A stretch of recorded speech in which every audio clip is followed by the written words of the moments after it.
ವಿಜಯಪುರದಲ್ಲಿ ಒಂದೇ ಎತ್ತು ಬರೋಬ್ಬರಿ 18,01,000 ರೂಪಾಯಿಗೆ ಮಾರಾಟ ಆಗಿದೆ.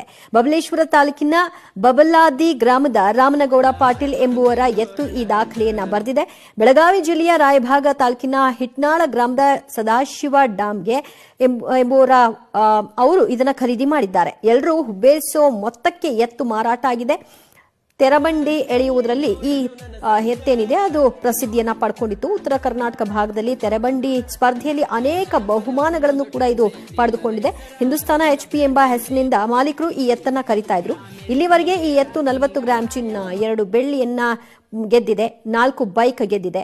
5.5 ಅಡಿ ಎತ್ತರವಿರೋ ಎತ್ತಿಗೆ ಮನೆಯವರು ನಿತ್ಯ ಪೌಷ್ಟಿಕಾಂಶ ಆಹಾರವನ್ನ ಕೊಡ್ತಾ ಇದ್ರು. ಹಾಲು, ಮೊಟ್ಟೆ, ದವಸ ಧಾನ್ಯ ಆಹಾರವನ್ನ ನಿತ್ಯ ಕೊಡ್ತಾ ಇದ್ರು. ಒಂದೇ ಎತ್ತು ಬರೋಬ್ಬರಿ 18,01,000 ರೂಪಾಯಿಗೆ ಮಾರಾಟ ಆಗಿದೆ. ಈ ಎತ್ತು ಹಲವಾರು ದಾಖಲೆಗಳನ್ನು ಕೂಡ ನಿರ್ಮಿಸಿ ಪ್ರಶಸ್ತಿ